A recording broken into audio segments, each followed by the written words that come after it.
Hi boys and girls, this is Mrs. Lemons. It's hard to believe that we're in our last set of work, weeks 5 and 6. I hope that you've been working hard. I miss you, I'm proud of you, and I'm gonna go ahead and do the reading for this section, okay? It's in your Journeys reading book. It's on page 418, and we're gonna look at the vocabulary that's in this section, okay? So here we go. The first word is exact. The map showed the exact place to dig for old bones. Exact being right at the place that you need to be. Number 2, discovered. This old shark's tooth was discovered on a beach. It was found by a scientist. Discovered means you find something. Number 3, removed. This scientist uses a brush to gently remove or take away sand. Remove, to take away. Number 4, growled. The dog growled and barked as it dug up the old bone. I think we know what it means for a dog to growl. Number 5, amazed. The girl was amazed at the size of the dinosaur teeth in the museum. If you're amazed, you're astonished. You can't believe it. Number 6, explained. The man explained or told about the dinosaur. If you explain something, you're telling something about it. And more than just a little bit, you're telling a lot if you're explaining. Number 7, guard. A guard makes sure no one touches anything in the museum. A guard's the person that makes sure everyone's doing what they're supposed to. And number 8, kids like this, souvenirs. He bought souvenirs to remember his day at the museum. Sometimes that's the most favorite thing when you go to a museum. At the end, they usually take you out to the souvenirs.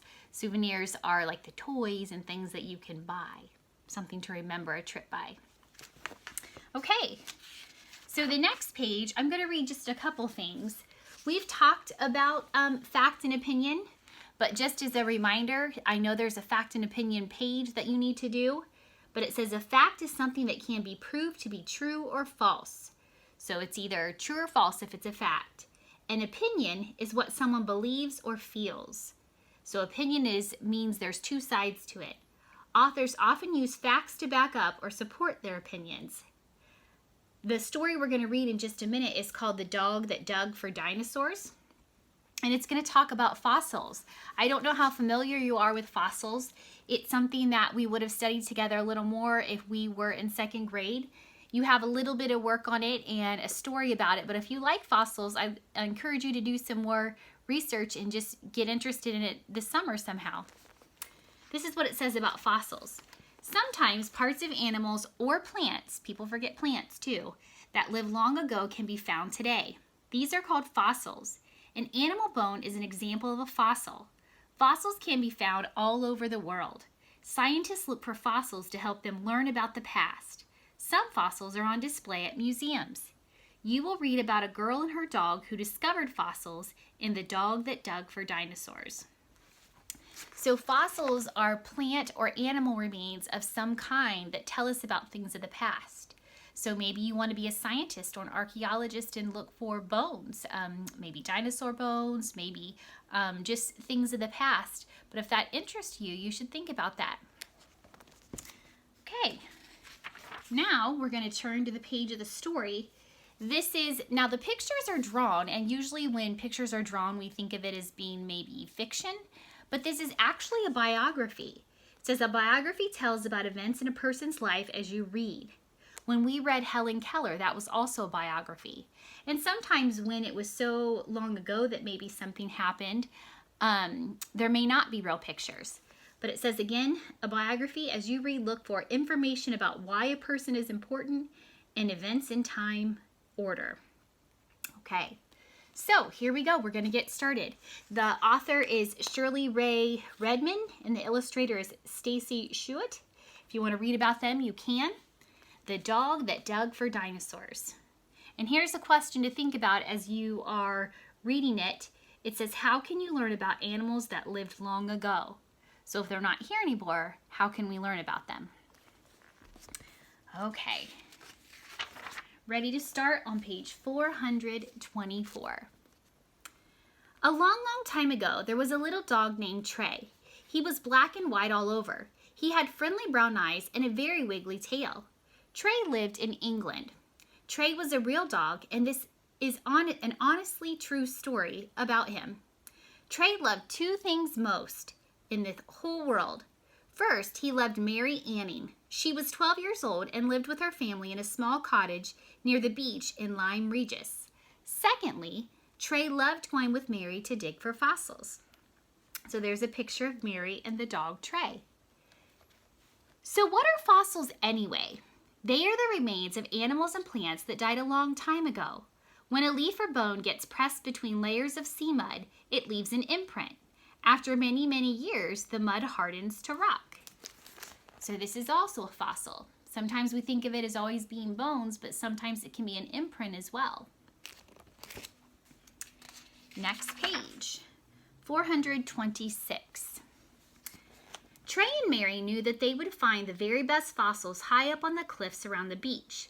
They climbed up there every day. Trey sniffed the rocks. Sniff, sniff. He pawed the dirt. Scratch, scratch. Mary used a small hammer and chisel. Tap, tap, tap. With these tools, Mary carefully cut fossils out of the cliff, just as her father had shown her. Trey watched as she placed the fossils in her basket. Most of them looked like seashells. Mary and Trey sold them as souvenirs to the tourists that came by stagecoach to swim at the beach near their home. So when they found these fossils, they would sell them to people that were touring and stuff. One day, Trey and Mary discovered some very large bones sticking out of the rocks. They were huge. Trey growled and tried to dig the bones out. Mary used her hands to brush away the loose dirt. "Trey, we've discovered a monster," she declared. The bones were much too big for Trey and Mary to remove by themselves. "I'll go for help," Mary said. "You stay here, Trey." Trey barked loudly and sat down in front of the bones. He was a very good guard dog. So he was guarding the bones. 428. Mary ran all the way back to town and asked some grown-ups to help her. "Trey and I have found something really special in the cliff," she told them. "Just wait and see." When the men saw the giant rib bones in the side of the cliff, they were amazed. "What a beast!" they cried. "Look at those sharp teeth." "Is it a crocodile?" one man asked. "Or a stubby whale?" "We don't know what it is," Mary admitted, "but we know it's something special, don't we, Trey?" Trey yipped and wagged his tail. A rich man who lived nearby heard about the sea monster. He hurried to see it for himself. "I'll buy it," he cried. "I will give it to the British Museum in London." "Do you know what it is?" Mary asked. "It is called an ichthyosaur," the man told her. And it tells you how to say it. Kind of hard to say, but it stretches it out for you. Ichthyosaur. "That means fish lizard," he explained. "It's like a dinosaur with fins." Fact and opinion, it says analyze the text. What is Mary's opinion about what she finds? And what facts do you learn about it? So you can think about that. Next page, 430. The amazing news spread about the gigantic fish, lizard, and the dog and little girl who had found it. Soon, many strangers came to Lyme Regis where Mary and Trey lived. They all wanted to hunt for fossils too. The men wore tall top hats. The women wore frilly bonnets. They carried pretty umbrellas and parasols. Mary shook her head and smiled. She rubbed Trey's soft ears. They watched the strangers together. "They don't have the right tools," Mary whispered. "They are wearing the wrong kinds of shoes. Aren't they silly, Trey?" Trey yipped and chased his tail. So they're dressed kind of fancy, but this also could have been a while ago too when they wore different clothing than we would today. Curious scientists visited Lyme Regis too. One man came from the university in Oxford. His name was William Buckland. He went to the old carpenter's shop where Mary and Trey sold their fossils. "Can you show me where you found your ichthyosaur, young lady?" he asked politely. "Do you think you could find the exact spot again?" "Trey can find it," Mary boasted. Together, Mary and Mr. Buckland followed the little dog across the beach up to the cliffs. Trey sniffed the rocks. sniff, sniff. He pawed the dirt. Scratch, scratch. Suddenly he yipped. Then he sat down. Mary pointed. It was the exact place where she had discovered the strange fish lizard. What an intelligent dog, Mr. Buckland declared. Trey wagged his tail. I kind of keep repeating that he wagged his tail. Trey and Mary continued to dig for fossils. They were very careful. Mary watched for falling rocks like her dad told her. Trey looked out for storms and high tides. Then one day they discovered another giant creature. Look, Trey, Mary cried. Is it a sea dragon? Now, I want to point out too, it says they were very careful. Think about why you would have to be very careful with fossils. Are they old or are they new? They're very old, so they'd be very fragile. So you have to be very careful that you use the right tools and that you're gentle with them so nothing happens to them. Trey sniffed the skeleton and snapped at it with his teeth. The creature had a long, long neck. Its backbone was like a humped turtle shell. Instead of feet and legs, it had 4 large paddles. But it wasn't a sea dragon. Mr. Buckland called it tells me how to say it, plesiosaur. So there's a plesiosaur.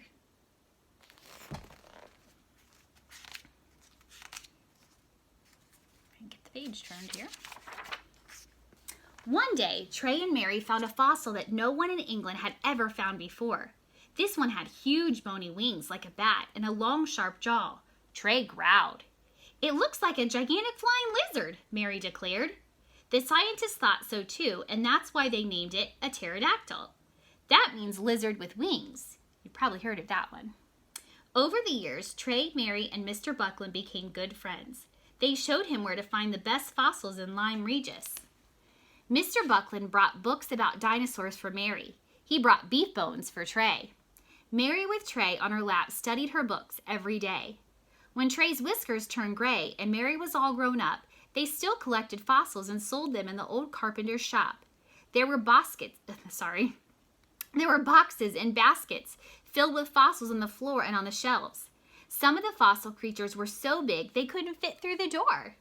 Sometimes children and tourists stopped in to buy fossils of ancient sand dollars or tiny fish and curly shells. Many scientists came to the shop to buy fossils too. They brought carts and wagons to haul away the really large ones.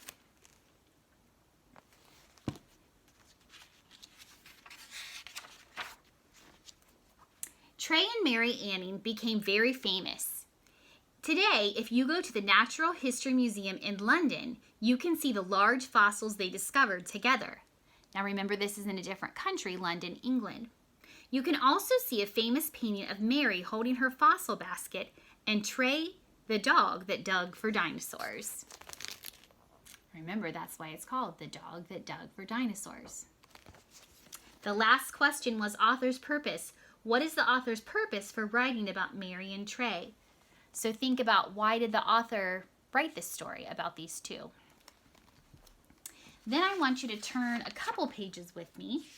Talks a little bit more about fact and opinion, but we always go to the class conversation a couple pages over on 442. So this is about the story. Number 1, why did scientists like William Buckland come to see the fossils? So why did William Buckland, being kind of famous like he was, come to see the fossils? Number 2, why did Mary think that she found a monster when she found her first dinosaur? Again, why did Mary think that she found a monster when she found her first dinosaur? And number 3, what opinions did different people have about the fossils that Mary and Trey found? What opinions did different people have about the fossils that Mary and Trey found? Okay, so I hope you enjoyed this reading. You can listen to it again if you want to. I don't have it with me right now, but the comprehension page that we usually do, there's one in there. Make sure that you look at the pages, look back for the answers in order to find the correct answers. Work hard, and I'll read you the other story later. See ya.